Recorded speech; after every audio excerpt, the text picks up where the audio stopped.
நம்ம தமிழுக்கும் சடங்கு முடிஞ்ச கையோட கல்யாணம் பண்ண போறாங்களேன்னு வாழ்க்கையே முடிஞ்சிருச்சேன்னு உட்கார்ந்துருக்கா. ஆனா இதெல்லாம் பார்த்த அந்த ஊர்ல இருக்கிற எல்லா பெண்களுமே ஒன்னா உட்கார்ந்து நம்ம தமிழை எப்படியாவது காப்பாத்தணும்னு பிளான் போடுறாங்க.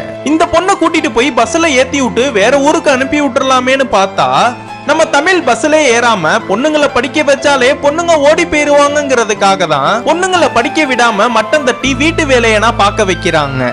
இப்ப நானும் இது மாதிரி பண்ணிட்டேன்னா இந்த ஊர்ல இருக்கிற எந்த பொண்ணுங்களையுமே படிக்க வைக்க மாட்டாங்க.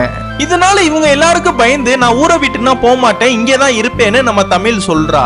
இதை எப்படியாவது தடுக்கணும்னு அந்த ஊர்ல இருக்கிற எல்லா பொம்பளை பிள்ளைங்களையுமே அயலி கோயிலுக்கு வர சொல்லிடுறா. இதெல்லாம் பார்த்த அந்த ஊர்ல இருக்கிற எல்லா ஆம்பளைங்களும் எல்லாருமே வெளியில வாங்கடின்னு சண்டை போட ஆரம்பிக்கிறானுங்க. நம்ம தமிழோட அப்பாவும் நான் உன் மேல எவ்வளவு பாசம் வச்சிருக்கேன், ஆனா நீ என் கௌரவத்தையே கெடுத்துட்டியேன்னு வெளியில வாடின்னு கத்துறாரு.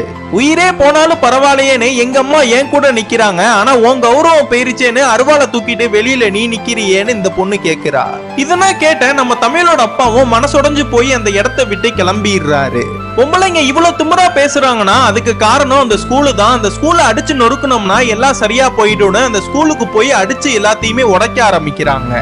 இது எல்லாத்தையுமே நம்ம தமிழோட அப்பாவும் பார்த்துட்டு இருக்காரு. நம்ம தமிழ் பேர் இருக்கிற அந்த போர்டனா கீழே போட்டு மிதிக்கிறானுங்க. ஸ்கூல்லனா அடிச்சு நொறுக்கிற விஷயத்தை தெரிஞ்சுக்கிட்ட அந்த ஊர் பொம்பளைங்க எல்லாருமே அந்த இடத்துக்கு வந்துடுறாங்க. அந்த நேரத்துல நம்ம தமிழை மட்டும் தனியா கடத்தி ஒரு இடத்துல கட்டி போட்டு அந்த பஞ்சாயத்தோட தலைவர் நம்ம தமிழுக்கு தாலி கட்டிடுறான். அந்த தாலி எடுத்து நம்ம தமிழ் அவனோட மூஞ்சிலேயே எரிஞ்சிடுறா. நம்ம தமிழோட அப்பாவும் நம்ம தமிழுக்கு சப்போர்ட்டா வந்து நிக்கிறாரு.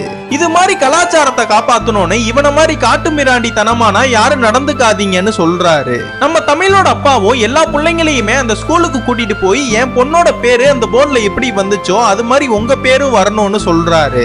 கடைசியில நம்ம தமிழ் ஆசைப்பட்ட மாதிரியே அந்த ஊர்ல இருக்கிற எல்லா பொண்ணுங்களுமே நல்லா படிக்க ஆரம்பிச்சிடுறாங்க.